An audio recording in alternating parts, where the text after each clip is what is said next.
Hello everyone, it is Arthur, welcome back to another episode of Clash Royale. And this video is going to be a follow-up video to a video I made earlier today. It was called Clash Royale Fake Leaks. There was this video being posted up by me. It's like 3 minutes long. There will be a little eye somewhere on the screen right here where you can click or tap on, or there will be a link in the video description down below. Check out that video first. It's honestly imperative that you watch that video first. It's like 3 minutes long. I'm gonna explain everything there. And yeah, let's just jump straight into this video. So Clash Royale Global, the website, actually reached out to me through email, and they were actually concerned about the way I portrayed them in that video. And I completely understand them. It was a little bit negative, but I gotta say, first and foremost, I respect news sites.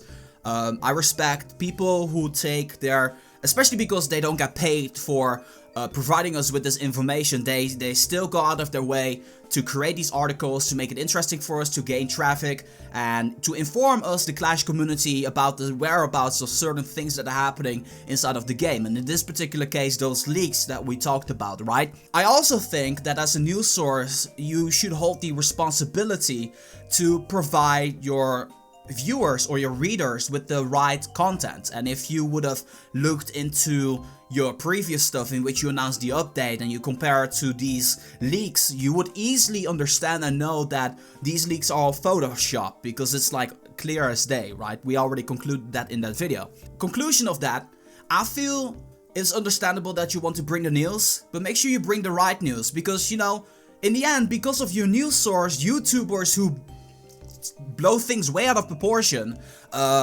found what's in these leaks, and now it's going all over the Clash community. And I felt so compelled, because I feel this situation is so silly and so stupid, and I'll get to a little bit more into why I decided to make that video. But yeah, and overall, you know, I just feel you have a certain responsibility towards your audience to bring them with the right news. You know, I could go on the forum and I could be like, hey, look at this picture right here on the screen. This is a multi-target Infernal. It's confirmed. Man, look at all of these cars. They all contain Hog Riders. Man, all of these cars are confirmed, you know? As a news source, as a YouTuber, you could do things to make entire communities and all sorts of people believe that certain things are going to be happening inside of the game, which in the end are not going to be happening inside of the game. So that actually brings me to my next point. YouTubers. I think there's like, I'm not gonna call any names. I think at this point there are 10 YouTubers or more which made the exact same leak video, in which I made the anti-leak video too. And they're like, oh, some people actually said confirmed. That's the most funny part of it. It's some people said confirmed. Like, based off what? Based off what is it confirmed? Like, there's this certain, you know, this thing of frustration building up inside of me as to why I just think that some YouTubers lack the creativity to actually provide us with content and do anything for the views, anything for the subs, anything to grow their channel. And I know that some people are gonna be like, well, Raf, you know, you're doing the exact same thing right now, but you know, the difference between what they're doing and what I'm doing is I'm trying to actually make some sense here, if that makes any sense. I think there should be someone who is going to tell people the way it is, and I'm not in a position to tell anybody what they should do. However, I know one thing.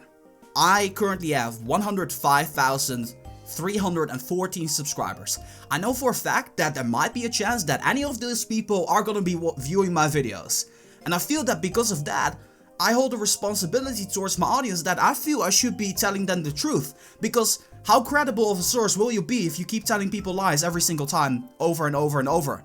That's why I want to make sure that whenever I bring a certain news, that I know for a fact that I tell the truth. And if it isn't the truth, then I'll tell them I'm not sure of this. However, I could literally do everything for the views. I could grow my channel so hardcore just by misleading stuff, and I cannot bring myself to do something like that. And I think it's just ridiculous that content creators do literally anything for the views and not care about what their audience says. Like, they literally do anything, put certain things like confirmed in their title, or at Clash Royale, so that way Supercell is going to get another fucking... it makes me sick that people actually go that far. So here is a little bit of an elaboration as to why misleading content is so bad on YouTube, and there will also be a link in the video description down below leading to the official article made by YouTube and their terms of service. Please read up on it because it's actually very important that you guys understand this. And I'm sorry that I'm ranting about this, but it's just, that is my underlying reason why I decided to make that video. Because I feel you should hold a responsibility. I feel that as a content creator, you should be held accountable for the stuff that you're bringing out if it's not true. So yeah, that is really all that I wanted to say about this. YouTubers, I feel you should really be careful about what you're telling your audience, because people are gonna believe you regardless of what you're saying, because that's just the way it is. And that's the position you're in. Anyway, thank you guys so much for watching. Sorry for ranting. I just think this whole scenario is stupid. I'm not gonna waste any more time about this, on this. So I just want to say thank you guys so much for watching. And I'll see you guys back again soon.